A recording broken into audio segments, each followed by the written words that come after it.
Rupanya sakit lutut bila bengkok mudah je nak pulih. Dulu aku lincah.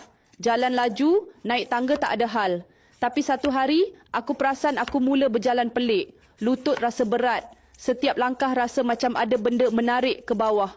Mula-mula aku fikir aku terseliuh. Tapi makin lama, sakit makin menjadi. Bila naik tangga, lutut rasa ketat macam nak terkunci. Pernah sekali, aku cuba nak bangun dari duduk, lutut aku rasa mencucuk sampai aku terpaksa serit kaki ke sofa. Masa tu aku panik. Aku bayangkan, kalau sekarang pun dah susah nak berjalan, macam mana kalau sampai kena pakai tongkat? Aku pergi cek. Doktor cakap, rawan lutut aku makin haus.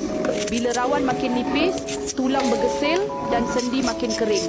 Sebab tu rasa sakit, susah nak bengkok dan makin lama boleh jadi bengkak dan radang teruk. Aku cuba macam-macam, urut, ubat sapu, suplemen, tapi kesannya sekejap je. Sampailah aku cuba Just Lenix. Dalam Just Lenix ni, ada temulawak and kunyit yang bantu kurangkan radang dan sakit sendi.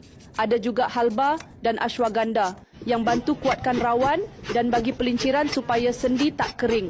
Aku minum 1 sachet pagi, 1 sachet malam. Masuk minggu pertama, sakit lutut aku dah kurang mencucuk. Minggu kedua, aku dah boleh naik tangga tanpa rasa ketat. Sebulan lebih, aku dah boleh berjalan tanpa seret kaki lagi. Aku terus order 3 paket sebab ada promosi. Tak perlu bancuh, minum terus je. Sekarang aku boleh jalan macam biasa, tak ada lagi rasa lutut terkunci setiap kali nak bangun. Kalau korang ada masalah yang sama, jangan tunggu sampai makin teruk.